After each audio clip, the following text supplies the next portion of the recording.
Hello and welcome to the Mindset Coach podcast, the show where coaches and coaches-to-be tune in to learn how to integrate mindset coaching tools and neuroscience-based techniques into their practice and grow and scale a coaching business they love. Each week I'll be sharing easy-to-implement tips, case studies and business strategies that you can use right away to transform your own mindset and the mindset of those you coach. I'm your host, Lara Young, founder of the Mindset Coach Academy, author of 52 Adventures to Change Your Life, award-winning business owner, coach and coach trainer. Tune into this podcast each Friday, free on all the podcasting apps, and click to subscribe so you never miss an episode. And remember, mindset is everything. Hello. This week, I'd love to explore with you the relationship between using our intuition as coaches, those downloads that we have about our clients, those intuitive hits that we get, which say, use this technique, or perhaps that question is a good question to ask right there, or pause now and wait for more information to be forthcoming. Balancing our intuition with scripts, with tried and tested frameworks, with ways in which we coach that are based around a structured approach. So balancing those two things, and how do we develop it? How do we develop our intuition? How do we develop our ability to just know when something isn't quite right with our client, or when there is more information, perhaps that they haven't yet revealed? And it's interesting to me because I think coaching is both an art and a science, and the coaching relationship is one that is, very unique, and it's reliant heavily upon us being in good rapport with our client, in having that relationship with them where they feel comfortable and confident in going to the heart of the matter, in working more deeply with us, in communicating with us in a way that isn't surface level, that goes beyond what perhaps they would tell other people in their lives, that is, happening in their inner world or their outer world. And so the relationship does really rely on our ability as a coach to have that really strong rapport-based bond. And we know that if we don't have rapport with a client, then what that means is that they're going to be in resistance. They will resist doing the work. They may resist doing tasks that we ask them to do. They may resist, for example, taking action, or even if we were to ask them to take a nice deep breath in and close their eyes, they may not follow our directions there either. And so when we're wanting to work with our clients and to have the best possible outcome for them, what we're really wanting to do is to make sure that we are balancing out our ability to intuitively know and read our clients and our ability to use diagnostic tools, frameworks, questioning techniques, scripts. For example, for modalities like hypnotherapy, we use scripts, or timeline therapy. And the reason that this is really important is that, as mindset coaches particularly, where we're working with that holistic combination of behaviors and thoughts and emotions and history and beliefs and values and identity, because we're working in such a holistic way, we really need to know what we need to know. And in understanding our clients, in getting that information that we need as the foundation for working with them, we do actually have to have some structure around that information gathering process. We're not just winging it.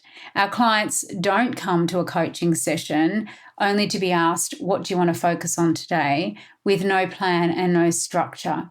We don't create coaching interventions or services or coaching programs where we're not very clear at the outset about what is the client's outcome, where are they now, where do they want to be, and how are we going to help them to achieve that desired result, that desired goal.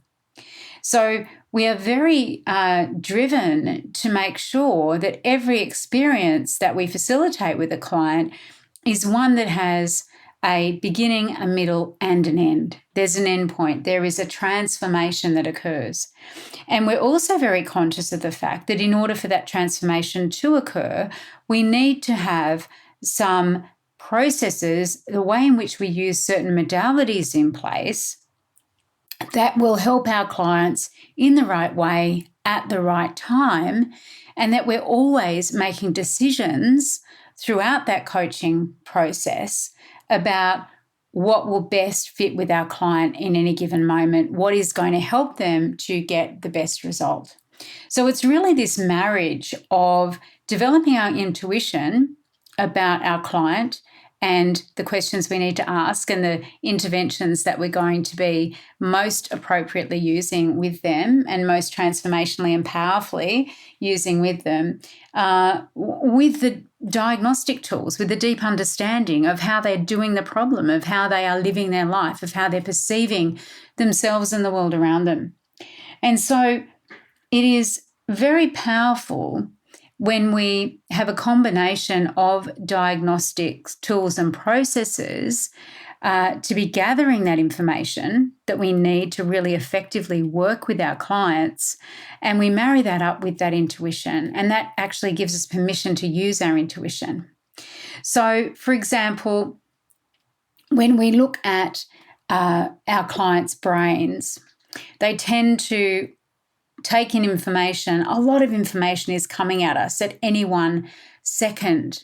There's over 2 million bits of information that we take in every single second that we have available to us. So it could be things that we're seeing, hearing, feeling, things that we're saying to ourselves, the sights, the smells, the sounds, the tastes around us, and our own little thought pattern, our own little voice inside our head. There's a lot going on. And so as we experience life, as we go through life, and we are taking in everything through all our senses, we can only really pay specific attention to 7 plus or minus 2 chunks of information, or about 134 bits of information in a second. And because of that, what that means is that we need to delete, distort, and generalize information so that it fits within the context of our understanding of our model of the world, so that we will recognize things as being more or less familiar and we group them together. We also delete information that at that moment in time is irrelevant to our experience. For example, until I mention it now, you're probably not aware of your eyes blinking, or the breath as it enters your lungs and as you inhale and exhale. And so when we're working with our clients, they have so much information that's available to them in any given moment. And then what happens in the coaching relationship is that we're asking them to describe their experience.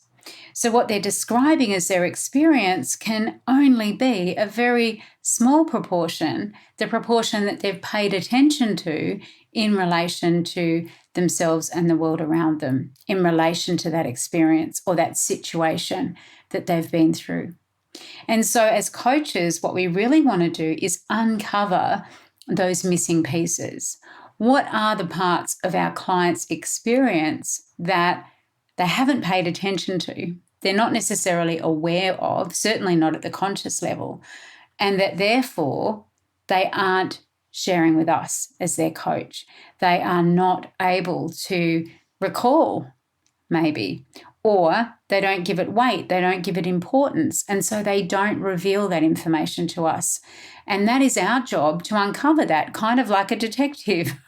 You know, you're going in and you're really wanting to deeply understand the nature of your client's model of the world, of how your client runs the problem, how your client runs the habit that they have, how they actually get into that emotional state. How do they become so angry or so frustrated?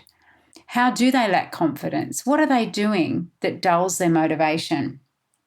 And so when we are going and working with our client, we're having these conversations with them, we want to rely on tools that will help us to uncover those things in their experience that they're generalizing, deleting, and distorting, because we need that information. And they need that information in order to make a change. So, for example, people will generalize and they'll say, nothing ever goes right for me, or I always get things wrong. And of course, that's not true. And what we can do with those generalizations is to say, always, has there ever been a time when it has gone right? Or never, has there ever been a time when it has happened? We also, in our minds, can set up constructs that add additional layers of meaning. And so, for example, a client may say something like, he's always late, he doesn't care about me. And that's called a complex equivalence. The client is saying because someone is late, it means that they don't care. And again, that's not necessarily true. So we can explore that with our client by saying things like, or asking questions like, has there ever been a time when you've been late for someone and you still care about them? Because what we're doing there is we're actually reframing that experience. We're changing the meaning of that experience, and we're really opening up our clients' awareness to that. Want to learn more about how you can become a certified mindset coach? Head on over to our website, www.mindsetcoachacademy.com/coach certification, and you'll find all the information that you need, along with a button to book a call with me to talk about how you can become the best coach you can be. The other things that can limit people, and there are a lot of programs that we talk about, there are a lot of questions that we ask to uncover deletions, distortions, and generalizations in the work that we do. But the other thing that people can often say is things like, I have to finish this tonight, I should do this, or this would happen. Well, who says? Who says that you have to? What would happen if you didn't? What would happen if you left it till the morning? And again, in asking these questions of our clients, we're helping them to rethink about things, to consider things in a whole new light and to uncover information that they have perhaps been neglecting, they've not been paying attention to in their wider experience. Now, we go into these patterns in a lot more detail, of course, in the Mindset Coach certification program. And if it's of interest to you, I will do another episode specifically about how to uncover those things with your client. But for now, it is just one element of the information that we're gathering or recovering in our coaching session with our client. It's information that we want to bring back up to the surface, that we really want to clarify. And so that is one of the diagnostic or the questioning techniques that we can use with our client. Of course, there are many other techniques as well and frameworks that we use. So we use goal-setting processes where we really want to understand what the client's goal is. What is it specifically that they want? What will they see, hear, and feel and be saying to themselves when they've achieved that goal? How do they represent the having of that goal to themselves? And again, there are a whole swathe of questions that follow on from those initial questions that enable us to really deeply understand the goal itself, how the client perceives themselves in relation to the goal, what they're going to be thinking and feeling and saying to themselves when they've achieved it, and also how it fits within the wider ecology of their life. Is it in alignment with their values? Do they believe it's possible for them? And so we use these processes, again, to give us more information about our client, how our client acts and interacts with the world, how they think, what they believe, how they feel.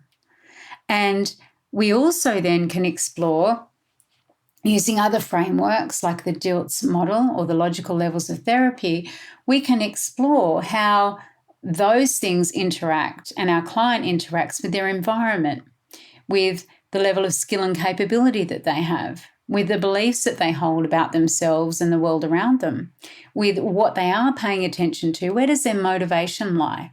We can explore their values and we can explore their identity, and all of these factors, really, really important information for us to understand, because Again, if we don't dive deeply with our clients into understanding the structure and the nature of how they've arrived at where they are today, how are they doing the problem, how are they maintaining it, and how are they maintaining the state that they're in, unless we understand that, we can't make a change. Because remember, in order for your client to come to you and want to either resolve an issue that they're facing, accelerate their success, change a habit, change the way they feel about themselves, whatever it might be, they're single and they want to have a partner, if they are jobless and they want to find a job, if they want to start a business, if they're earning a certain amount of money and they want to earn more money, if they're grieving the loss of a loved one, if they are overweight and they want to become fitter and healthier, if they want to have a goal of running a marathon, whatever it is, whatever they come to you for and whatever the existing or the current state is with your client, they every single day are maintaining that state. And they're maintaining that state of being through their mindset. They're maintaining it through the thoughts they think. They're maintaining it through the emotions that they feel, through the actions that they take or the actions they don't take. They're maintaining it through their beliefs about themselves and the world around them, their values. There is so much here. There's so much richness that we need to understand in order to move forward with our client and make really good choices about the interventions, the modalities that we use with our client so that they can achieve the transformation that they desire. And so we do have structure. We do have questions that we ask and information that we want to gather because it's all part of that diagnostic phase. Another example is that we like to know our clients' behavioural preferences. Now, our mindset diagnostic tool, the Mindset Dimensions report, measures all of these things.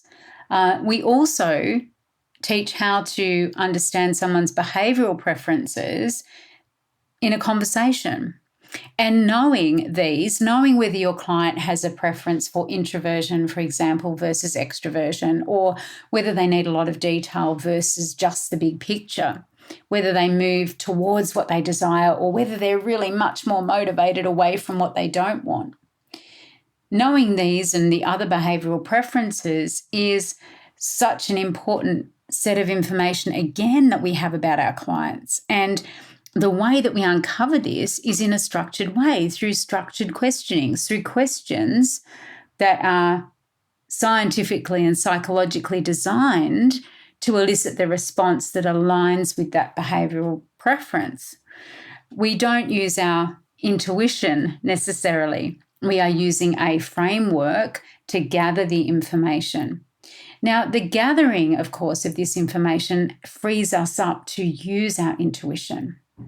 Another thing that we use as mindset coaches is we want to understand someone's strategies, our clients' habits.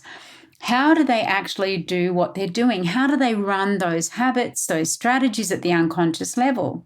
What is the trigger? What has to happen in order for them to start a habit? So whether that habit is of being motivated or going for a run every day, whether that habit is to start their morning routine, or whether that habit is to get frustrated in a meeting when a certain colleague is talking, whatever the habit is, we want to know how our client runs that habit.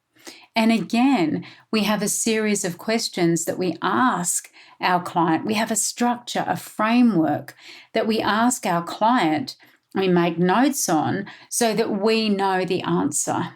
So that we, again, can, if we were to try on that sequence of steps, we could replicate that habit. We could run that strategy ourselves. Now, this isn't about rigidity. Actually, all of these frameworks, and there are many more that we use, right, to gather information, but each and every one of these frameworks is designed not to be rigid and not to be prescriptive, but actually they're designed to give us freedom and flexibility. Because once we have the information about our client, about how they're doing what they're doing and how they keep repeating it, then we can help them change. And then we can start to use our intuition, and we can continue to use our intuition, I should say, because we use it right throughout anyway. This gives us the foundation upon which our intuition can flourish. Now, there's another couple of examples where using scripts and using set phraseology, set words in a set order is critical. And that is in hypnotherapy and also in timeline therapy. Let's start with hypnotherapy. Hypnotherapy is the most gentle and permissive way of helping someone to change and really to communicate with the subconscious and unconscious mind. And it is really about helping our clients to go into a trance and to experience that sense of really deep relaxation. Now, as we're helping our client or facilitating trance with our clients, we're actually using words in a certain order, and those words are designed to be artfully vague. They are designed to lead our client to create an image in their mind or a feeling in their body or to hear certain sounds. And we are guiding our client through that process. We use a script in a specific way so that we're inducing a certain state. Now, that state, the overriding state, of course, is one of deep relaxation. It's one of trance. But in addition to that, what we're also doing is we're cultivating the emotional state that the client wants to experience as a result of making the change, whatever change that may be, that we're using hypnotherapy for. And so when we use specific hypnotic language patterns that are designed to induce trance, that are designed to distract and confuse the conscious mind, we do so with volition. And that's why using a script in hypnotherapy is really important. It is about us facilitating this visualization journey for our clients that takes them to deeper and deeper levels of unconscious receptivity. Okay. And so we want to be able to do that. We also want to be able to somewhat predict where our client's mind is going to go as we use that language, and also to make sure that when we're doing so, we're not bringing in imagery or wording that could potentially jar our clients and bring them up out of trance into conscious uptime. So say, for example, if you were working with a client who perhaps was afraid of water and you used a script which had was very heavily had a heavy emphasis on watery imagery.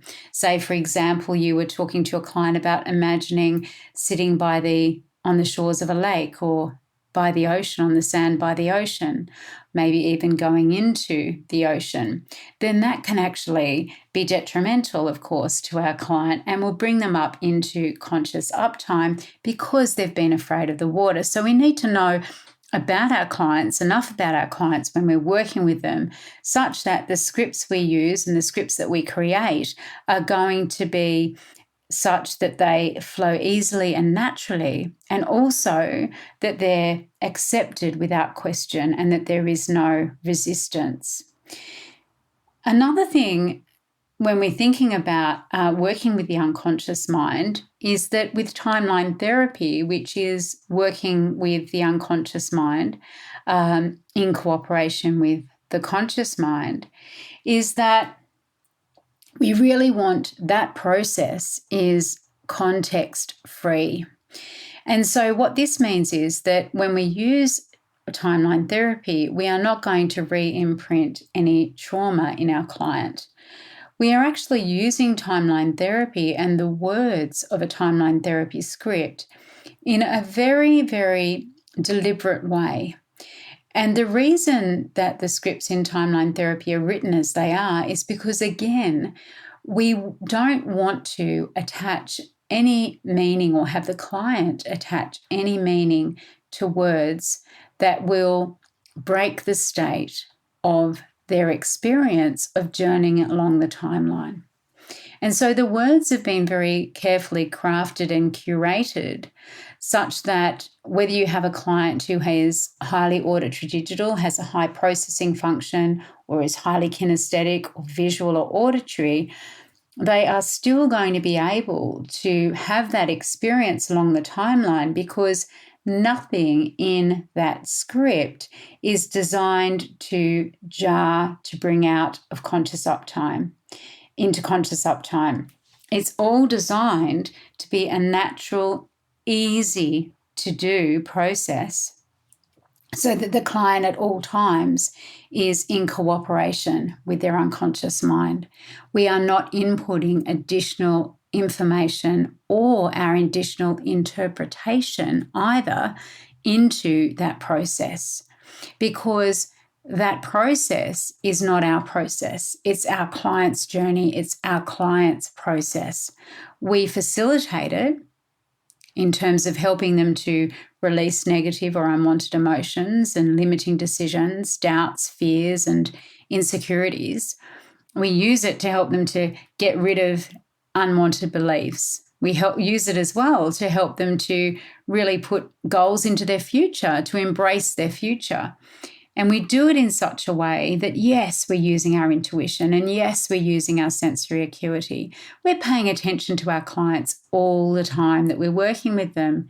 And of course, during those experiences, if our client isn't releasing emotions, then we enable them to release by using some of the phraseology that will enable them to do that, by dissociating them even further from that event that they are releasing the emotions from.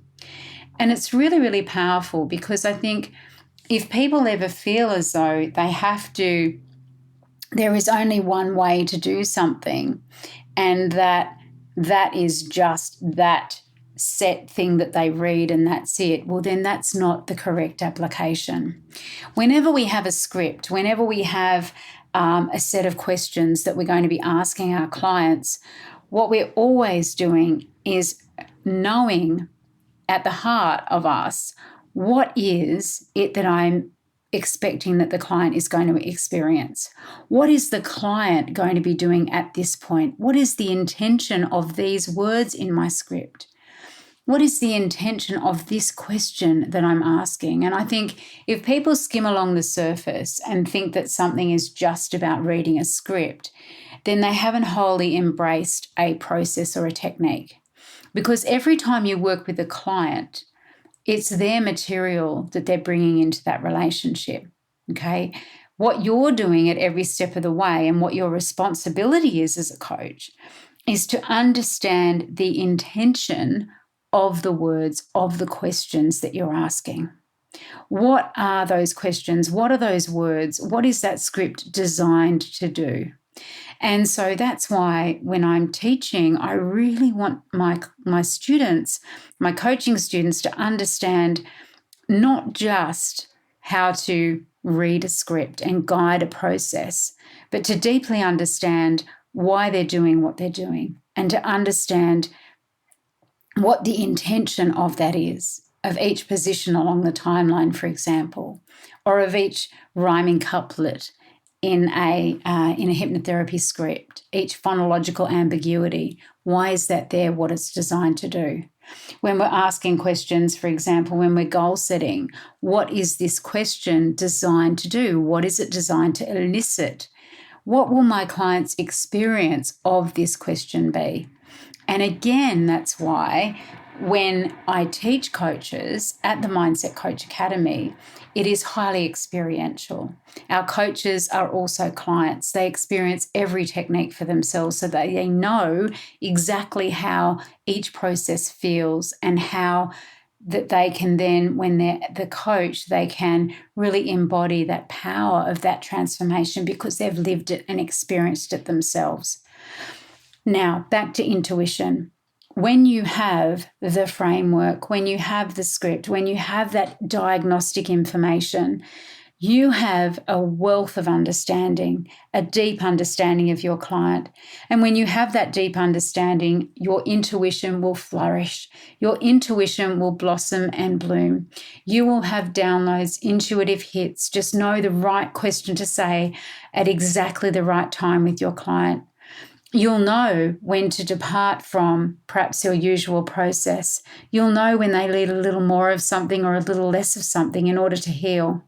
And that is the power of the balance between intuition and having frameworks and structure in your coaching toolkit. Okay, so welcome to this week's adventure in 52 Adventures to Change Your Life. Now, this week we're going to be exploring your genealogy. Now, it's all about exploring a little more about who you are and where you've come from in terms of your family and your family relationships, your family tree.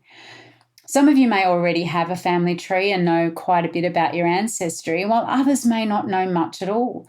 So learning more about the history of your family can be a very interesting experience as you learn about the characters and lives of your parents, your grandparents, your great-grandparents, and beyond. And this can form the basis of fantastic stories to tell your own children. I recently actually bought my dad a book, which was like a journal, and it was all about his life. So it's a journal with a series of questions about his life that he's going to fill in so that I have more information and also my children have more information as well, my siblings and my nieces and nephews, because, it was full of questions that perhaps we don't think to ask. Like who was your best friend at school and what sport did you love to play? What was your favorite meal as a child? What was your first job? Why did you choose your first job? So many amazing questions. So there are so many different ways that you can get to know about your family tree. You can talk to relatives. You can go and look online. There are some great family tree templates. You can type free resources to trace your genealogy into Google, and there's a whole plethora that come up. You can also check whether someone else in your family perhaps has already done a family tree. And, then take the time, if they have, maybe meet with them, have a cup of tea or a drink and go through and see if there's any gaps that you can help plug in that information. So as always, once you've done this activity, write down what you've done to complete the adventure, what you learned during the adventure, what will you now stop, start or continue doing, and what you're most proud of. And I really hope you have fun doing this. It's something that, I've done in the past, and I know one of my aunts has done a lot of work around our family tree as well. And it's so fascinating when we think about our own personal history. So do let me know how you go with that. And in the meantime, have an amazing week this week, and I'll see you again next week. Bye for now. Well, that wraps up this week's episode of the Mindset Coach podcast. Remember to join us next week for another episode and subscribe on iTunes. Leave us a review if you've loved it. Share it with your friends. And I really look forward to learning how you're implementing the tools and techniques that you're learning here. Mindset is everything.